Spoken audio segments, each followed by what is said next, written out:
अस्सलाम वालेकुम। हमने अब फिजिक्स स्टार्ट की हुई है। कल हमने पहला टॉपिक देखा था इसका मेजरमेंट्स। उसमें तकरीबन और वो सारी चीज़ें वही हैं जो आप पहले से पढ़ते आ रहे हैं। उसमें एक नई चीज़ बस हमने देखी थी कि MLT जो हमारे पास डायमेंशनल फॉर्मूला है किसी भी क्वांटिटी का, वो कैसे लिखते हैं हम। आज हम देख रहे हैं vector and equilibrium. Vectors and equilibrium. अब सबसे पहले फिजिक्स हम स्टार्ट करते हैं। हमें दो चीज़ें तो पता है, हमारे पास दो तरह की क्वांटिटीज़ हैं। एक है हमारे पास वेक्टर क्वांटिटीज़ और दूसरी है स्केलर। पहले स्केलर आती है फिर वेक्टर आती है। अब ये हमारे पास होती क्या है? स्केलर क्वांटिटी वो है जिसका हम सिर्फ मैग्नीट्यूड इंपॉर्टेंट होता है, इसमें हमारे पास सिर्फ मैग्नीट्यूड है। और वेक्टर जब हम किसी क्वांटिटी को डिफाइन कर रहे हैं तो उसमें उसका मैग्नीट्यूड प्लस उसकी डायरेक्शन। तो ये जो है बेसिक डिफरेंस है हमारे पास स्केलर क्वांटिटीज में और वेक्टर क्वांटिटी में।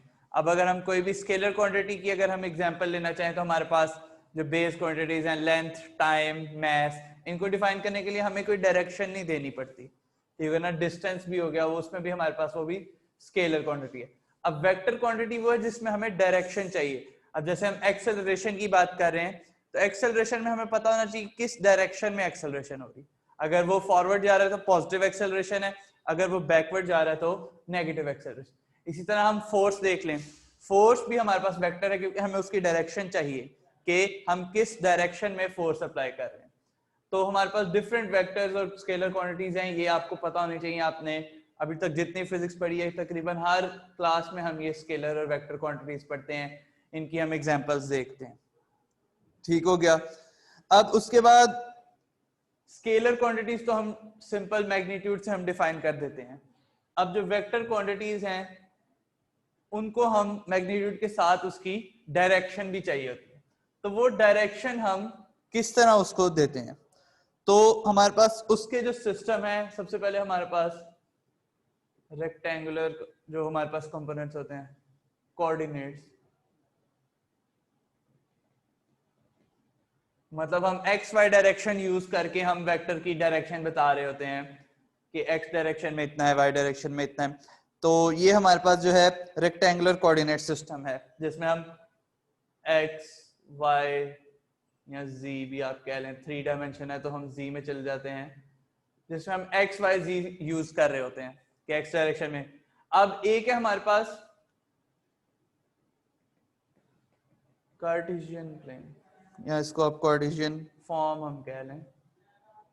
कार्टेशियन फॉर्म क्या है? हमने वेक्टर्स पढ़े, वेक्टर्स में हम जो है इस एक्स वाई जी को हम शो कराते थे आई जे और के से। तो ये इसकी कार्टेशियन फॉर्म है कि जो आई के साथ है वो हमें शो करवा रहा है कि एक्स डायरेक्शन में उसका कितना मैग्नीट्यूड है, जो जे में है वो बताएगा वाई डायरेक्शन में कितना है, और जो के में है वो हमें जी डायरेक्शन में बताएगा। तो ये हमारे पास जो है कार्टेशियन सिस्टम आ गया।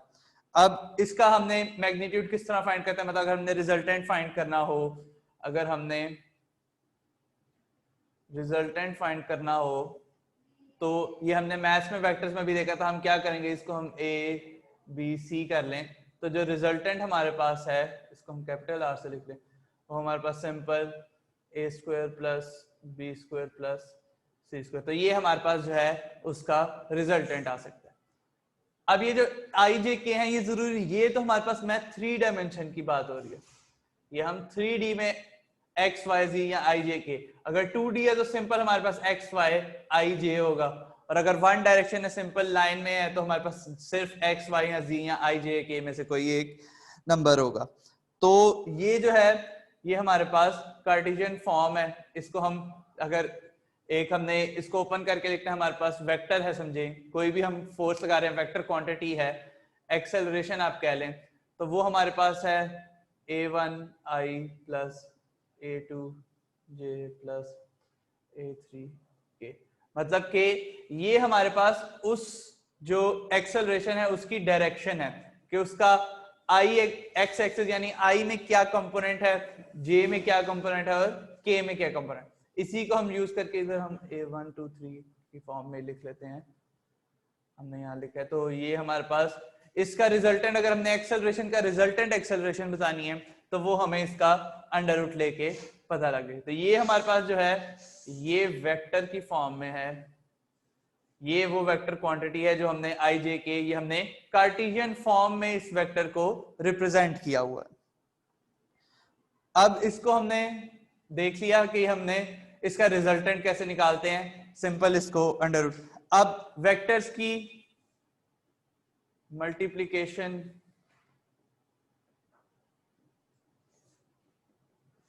एडिशन,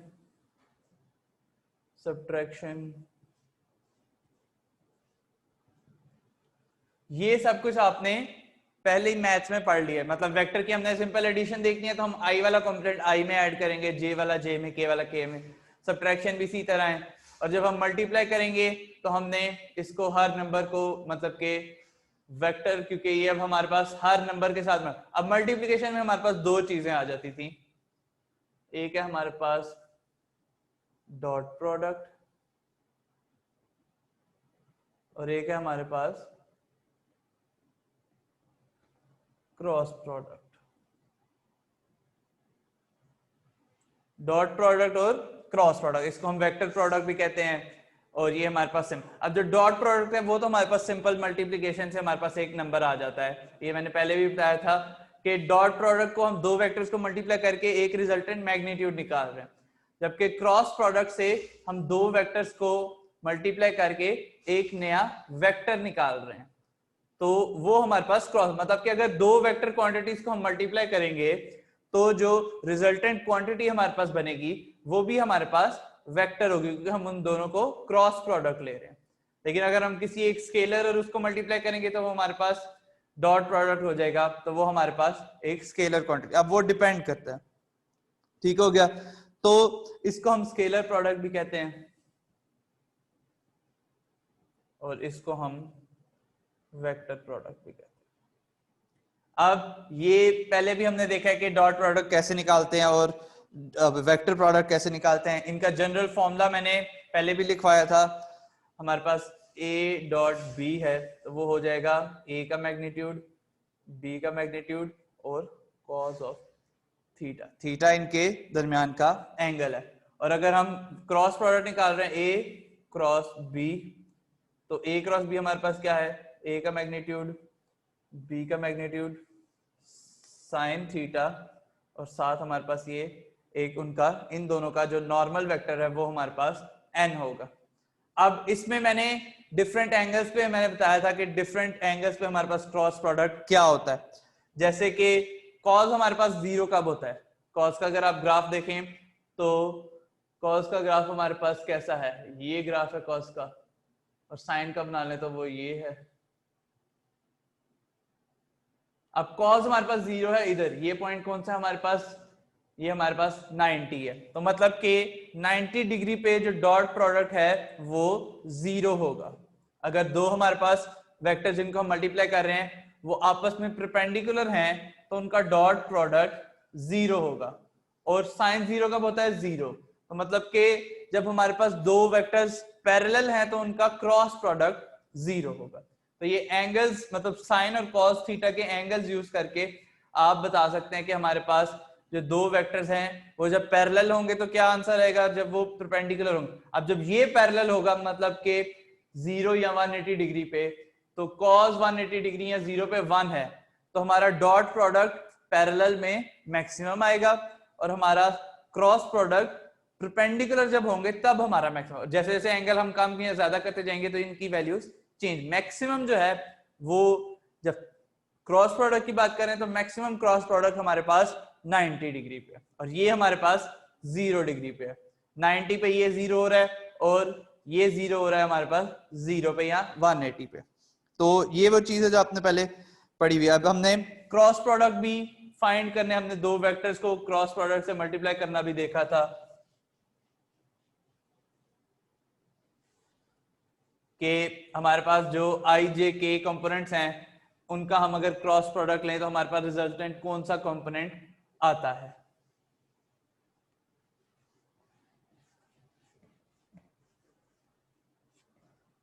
अब हमने एक सर्कल बनाया था जो एरो करके कि जिससे हम फाइंड कर सकते हैं इस डायरेक्शन में वो हमारे पास चल रही है, हमारे पास आई जे के है। अब अगर हम आई क्रॉस जे करेंगे तो हमारा आंसर के आएगा, अगर हम के क्रॉस आई करेंगे तो हमारा आंसर जे आएगा। मतलब कि इधर हम लिख दें आई क्रॉस जे तो वो हमारा के इक्वल है, अगर हम जे क्रॉस के लिख दें तो वो हमारा जे क्रॉस के आई के इक्वल है। अगर हम जे क्रॉस आई लिख दें तो मतलब जे क्रॉस आई, अब हम उल्टी डायरेक्शन में जा रहे हैं तो आंसर हमारा माइनस के। तो इसी एरो को यूज करके आप इन दो वेक्टर्स को, जो क्रॉस प्रोडक्ट जो हमारा रिजल्टेंट वेक्टर किस डायरेक्शन में आता है वो हम फाइंड कर सकते हैं। ठीक हो गया।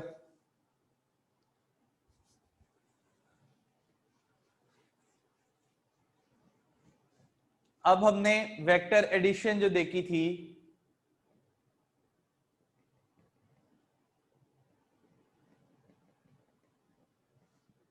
वेक्टर एडिशन में हमने दो मेथड्स देखे थे। एक था हमारे पास सिंपल ट्रायंगल रूल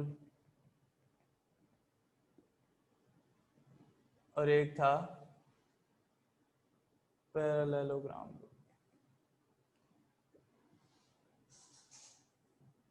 अब इससे हम करते क्या है, हम वेक्टर को ऐड या हमने सब्ट्रैक्ट करना है तो हम या तो ये पैरेललोग्राम रूल लगाते हैं या हम ये ट्रायंगुलर रूल। अब ये हमारे पास है क्या, अब जैसे एक वेक्टर है उसकी डायरेक्शन ये है और दूसरा वेक्टर है उसकी डायरेक्शन अब हमारे पास ये है, मतलब कि ये वेक्टर था, हमने इनको ज्वाइन करना है इसके हेड को इसकी टेल के साथ, तो जो ये हमारे पास वेक्टर होगा ये हमारे पास रिजल्टेंट, ये हमारे पास ए है ये बी है, तो जो इनका हम ऐड करके जो ट्रायंगल कंप्लीट करेंगे तो ये हमारे पास रिजल्टेंट वेक्टर होगा। अब इसमें कंडीशन क्या है कि इसका हेड इसकी टेल के साथ ज्वाइन कर रहा है। पैरेललोग्राम में क्या है हमारे पास, एक वेक्टर ये है उसकी डायरेक्शन उस साइड पे, दूसरा वेक्टर ये है, इनकी टेल आपस में ज्वाइन करी। अब पैरेललोग्राम हम कंप्लीट कर देते हैं, मतलब पैरेलल साइड्स हैं, इस पे एरो रहने दे। तो ये हमने पैरेललोग्राम कंप्लीट किया, तो इधर से ये जो इस पॉइंट पे डायगोनल है वो हमें इसका रिजल्टेंट देगा। ये अब हमारे पास ए है, ये हमारे पास बी है, तो जो इनका डायगोनल है वो हमें इनका रिजल्टेंट बताएगा। तो ये हमारे पास जो थे दो रूल्स है सिंपल ट्रायंगल। अब ये हम स्केल पे ड्राइंग करते हैं, मतलब हम इनकी लेंथ को जो है ना स्केल पे कम या ज्यादा करते हैं, हमें वेक्टर्स अगर गिवन हो उससे हम, मतलब कि स्केल्ड सारी ड्राइंग है, इस ड्राइंग से डायरेक्ट हमें पता लग जाता है कि हमारे पास जो रिजल्टेंट वेक्टर है उसका मैग्नीट्यूड क्या है। और डायरेक्शन देखने के लिए हम क्या करते हैं, हम उसका एक्स एक्सेस से या वाई एक्सेस से या किसी फोर्स वाली लाइन से उसका एंगल देख लेते हैं, तो वो हमें उसका डायरेक्शन बता देता है। अब वेक्टर्स की हम बात कर रहे हैं तो हमने देखे थे हमारे पास नल वेक्टर क्या होता है जिसका मैग्नीट्यूड 0 होता है, यूनिट वेक्टर क्या होता है जिसका मैग्नीट्यूड हमारे पास 1 होता है, इक्वल वेक्टर्स हमारे पास क्या हैं, इक्वल वेक्टर्स वो हैं जो हमारे पास मैग्नीट्यूड इक्वल है, मैग्नीट्यूड डायरेक्शन उनकी जो भी हो, मतलब अब ये एक वेक्टर है एक ये वेक्टर, इनका मैग्नीट्यूड इक्वल है, डायरेक्शन इसकी चेंज है इसकी चेंज है, तब भी ये हमारे पास इक्वल वेक्टर्स ही होंगे। अब हमने वेक्टर एडिशन देखी, हमने इसको एक्स वाई कंपोनेंट में चेंज करके कर दे। अब ये भी एक तरीका है, जैसे ये एक वेक्टर है हमने इसको कार्टेशियन प्लेन में बना लें, हम सिंपल रेक्टेंगुलर प्लेन में बना लें, और एक वेक्टर है हमारे पास ये, अब इनको हमने ऐड करना है, तो शायद आपने ये मैथ में पढ़ा, हम इसको, हमें ये एंगल पता है थीटा है, ये एंगल हम कह रहे हैं फाई है, तो अब इसको हम एक्स और वाई कंपोनेंट में चेंज कर लें, ये हमारे पास अगर एफ है ये हमारे पास एल कर लें, तो अब इनको हमने रेक्टेंगुलर कंपोनेंट्स में, और हमने इसको, ये x कंपोनेंट है ये y कंपोनेंट है, इसी तरह इसका हमारे पास ये y है ये x है, इसको हम इस फोर्स को x और y कंपोनेंट में चेंज कर लें हम, अगर मतलब आई जे की फॉर्म में, तो ये हमारे पास आपको पता होना चाहिए कि एंगल के सामने हमारे पास साइन आता है, f साइन थीटा, ये हमारे पास y है तो ये जे आ जाएगा, और आई हमारे पास क्या है, ये हम अगर y कंपोनेंट देख लें इसका, और x हमारे पास क्या है, हम एंगल से परपेंडिकुलर, तो ये f cos थीटा, हमेशा एंगल के सामने हमारे पास साइन होता है। अब अगर वो हम इधर से एंगल देख रहे होते तो हमारे पास चेंज हो जाना था, तो जिस साइड से हम देख रहे हैं उसमें हमेशा एंगल के सामने हमारे पास साइन होता है और दूसरी साइड पे कॉस होता है। तो हम इसी को एक्स वाई कंपोनेंट में चेंज कर लेंगे, फिर इसका वाई इसके वाई में ऐड कर दें, डायरेक्शन ऑब्वियसली देख के, और इसका एक्स इसके। अब वाई की डायरेक्शन दोनों में अपवर्ड है, हम अगर ट्राइंगल बनाए तो ये एक्स इधर जा रहा है और वाई इधर जा रही है, ये एक्स, और एक्स की डायरेक्शन ऑपोजिट, तो एक्स आपस में सब्ट्रैक्ट हो जाएंगे और वाई कंपोनेंट्स इनके ऐड हो जाएंगे, तो इससे हमारा जो रिजल्टेंट है उसका भी एक्स वाई कंपोनेंट मिल जाएगा। दोबारा अगर उसका हमने मैग्नीट्यूड फाइंड करना है तो वो एक्स का स्क्वायर इंटू प्लस वाई का स्क्वायर अंडर रूट करके हम इसका मैग्नीट्यूड फाइंड कर सकते हैं। अब इसमें हमें ये मैथ में भी हमने ये सारा कुछ पढ़ा है कि हमने ये इस तरह कैसे करते हैं, हम इसको चेंज कैसे करेंगे, हमने पैरेललोग्राम रूल और ट्रायंगुलर रूल भी देखा था। अब जो दूसरी चीज है हमारे टॉपिक की वो है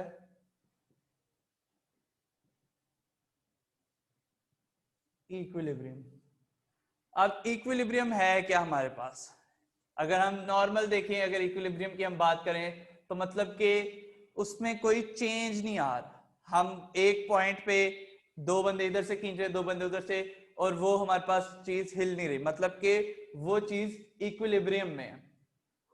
तो ये हमारे पास, अब इसकी हमारे पास जो है इक्विलिब्रियम की हमारे पास दो कंडीशंस हैं, दो कंडीशंस अलग। अब ये चीज सबसे पहली हमारे पास के रिजल्टेंट सम ऑफ ऑल कर दें, के sum of all vectors is equal to 0, मतलब कि एक पॉइंट पे जितनी वेक्टर फोर्सेस आ रही हैं किसी एक, हम अगर एक पॉइंट पे फोर्स लगा रहे हैं तो उन सब फोर्सेस का सम, अलजेब्रिक सम हम कह रहे हैं, ठीक हो गया ना, तो वो हमारे पास 0 के इक्वल होगा, तो मतलब हमारी जो स्टेट है वो इक्विलिब्रियम स्टेट है। सेकंड हमारे पास क्या है कि sum of all torques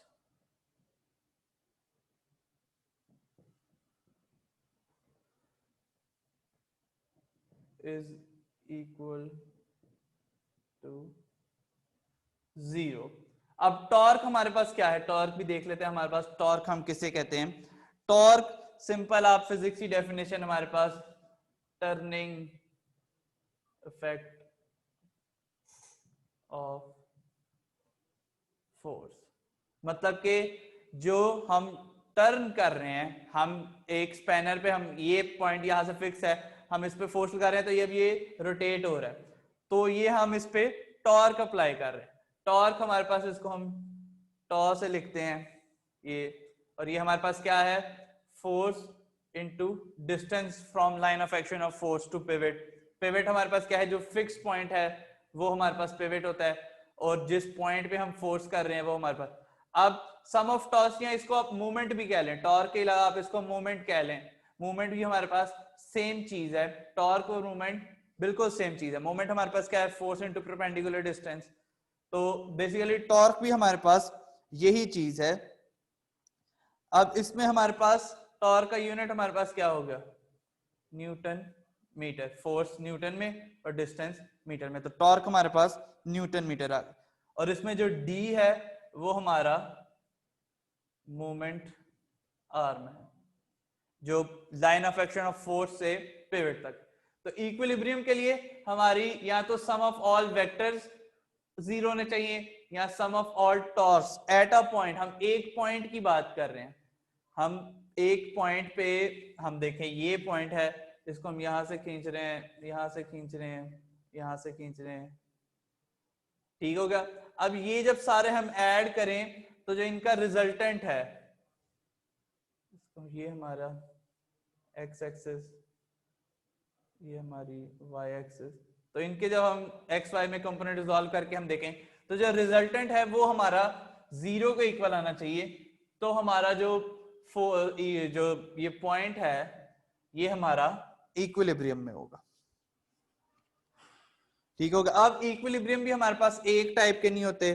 physics में अगर हम बात कर रहे हैं तो हमारे पास एक स्टैटिक इक्विलिब्रियम है कि पॉइंट हमारा रेस्ट पे ही था और उसमें हम फोर्स लगा रहे थे, तो वो हमारा स्टैटिक इक्विलिब्रियम है।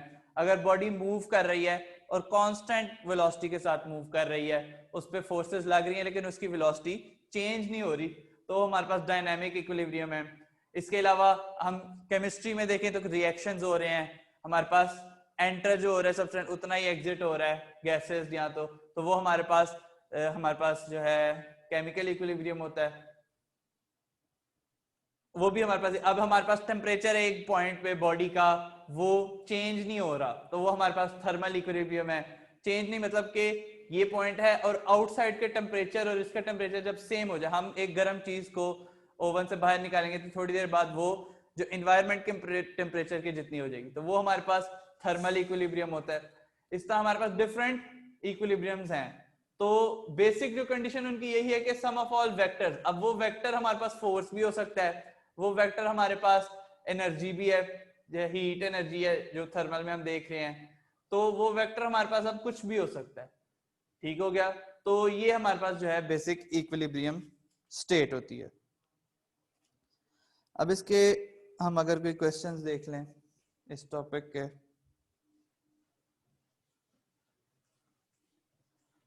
अब फोर्सेस आपको रिजॉल्व करनी, मैथ सिंपल मैथ है ये कि हम इसको एक्स कंपोनेंट वाई कंपोनेंट में कैसे लिख के तो इसको रिजॉल्व करेंगे, तो ये आपको पता होना चाहिए।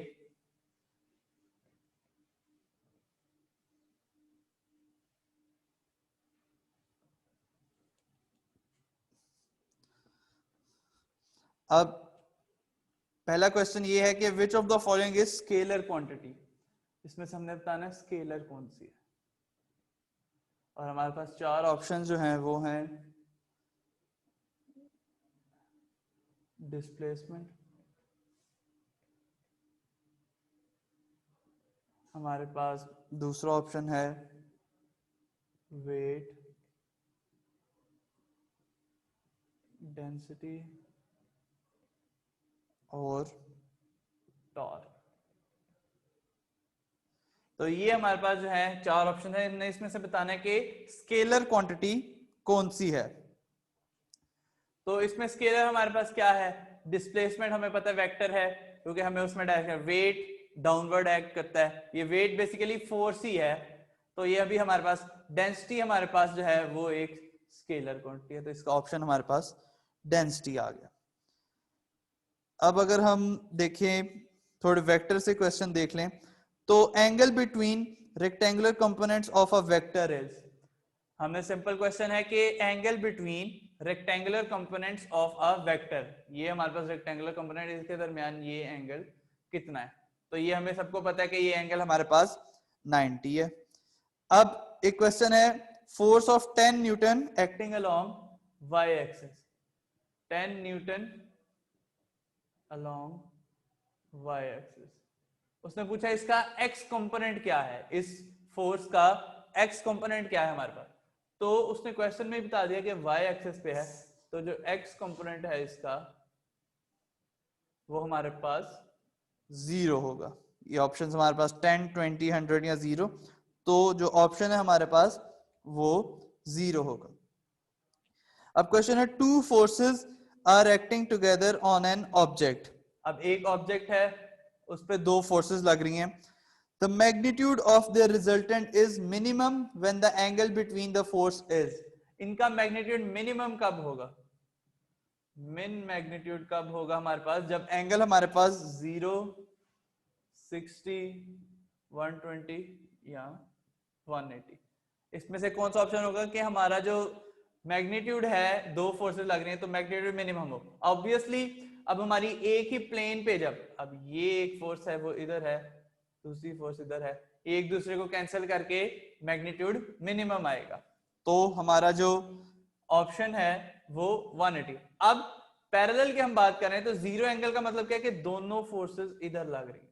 अगर मैक्सिमम कहता तो हम जीरो होता, 60 और 90 मतलब कि वो कहीं यहाँ पर, तो उनको हम ऐड मैग्नीट्यूड को हम वेक्टरली ऐड करेंगे उसके कंपोनेंट्स में लिख के। लेकिन जब मिनिमम मैग्नीट्यूड मतलब कि ये दोनों फोर्सेस एक दूसरे के ऑपोजिट हैं, एक दूसरे के इफेक्ट्स को कैंसल कर रही हैं, तो जो हमारा एंगल होगा वो हमारा 180 डिग्री होगा।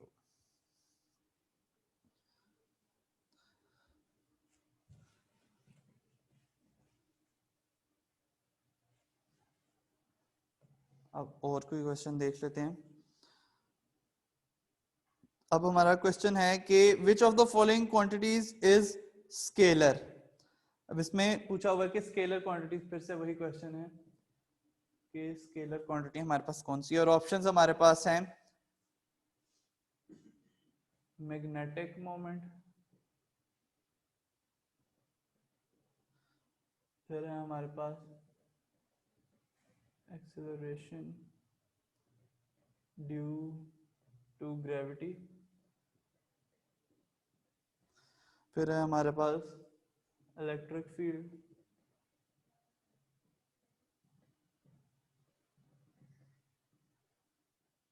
और लास्ट ऑप्शन है हमारे पास इलेक्ट्रोस्टैटिक पोटेंशियल। ये हमारे पास ए बी सी और डी, ये हमारे पास 4 ऑप्शन है। इसमें से हमने बताना है कि स्केलर क्वांटिटी कौन सी है। तो अब ये क्वेश्चन आंसर में हम पूछेंगे आपसे कि ये स्केलर क्वांटिटी हमारे पास कौन सी है। इसके अलावा कोई क्वेश्चन हैं तो वो भी हम देख लेते हैं। अब उसने पूछा है कि rectangular component of a force 5 dyne, dyne basically force का यूनिट है, हमें रेक्टेंगुलर कंपोनेंट बताने हैं 5 डाइन फोर्स के, और ऑप्शन मतलब इसके हमने एक्स और वाई कंपोनेंट्स बताने हैं कि क्या हैं, और ऑप्शन है हमारे पास 3 4, ये है हमारे पास 2.5 और 25, सी है हमारे पास 1 2, और डी है हमारे पास 2 3। अब इसके रेक्टेंगुलर कंपोनेंट कौन से होंगे, ये फाइंड कैसे करें हम इनका रिजल्टेंट एक्स वाई क्योंकि कंपोनेंट्स गिवन है, हम इनका रिजल्टेंट निकाल लें। तो पहले अगर हम 3 4 का ही रिजल्टेंट निकालें, यानी √3² + 4² करके, तो ये हमारे पास जो है आंसर 5 ही आएगा। तो हमारे पास जो करेक्ट आंसर है वो हमारे पास है 3 4। अब ये तो सिंपल चीज है, ये आपको पता होनी चाहिए कि जो 5 हमारे पास है, अगर ट्राइंगुलर रूल है हमारे पास, सिंपल देखें तो उसका राइट एंगल ट्राइंगल का हाइपोटेनस अगर 5 है तो उसका हमारे पास बेस और परपेंडिकुलर 3 4 होते हैं। इसी तरह एक और ट्राइंगल है हमारे पास जो बहुत कॉमन है कि ये हमारे पास अगर 13 है तो ये 12 और 5 होते हैं। ये अगर हमारे पास हाइपोटेनस 13 है तो ये हमारे पास जो इसके बेस कंपोनेंट होते हैं वो हमारे पास 12 और 5 होते हैं। आप इसका स्क्वायर लेके ऐड करें तो वो 13 के इक्वली आएगा। ठीक हो गया। अब एक क्वेश्चन है, the resultant of 2 equal forces is doubled of either of force. अब 2 इक्वल फोर्स है, उनका रिजल्टेंट डबल है, तो एंगल उसके दरमियान क्या होगा, हमारे पास 2 फोर्सेस हैं उनका डबल, ये एक फोर्स लग रही है, अब डबल करने के लिए वो फोर्स इधर ही लगेगी तभी उसका इफेक्ट डबल होगा। तो हमारे पास जो एंगल है, एंगल हमारे पास 0 डिग्री आ गया। चलें अब इस सेशन को यहीं एंड करते हैं। आप कोई क्वेश्चन है आपका इससे तो आप जो है पूछ लें।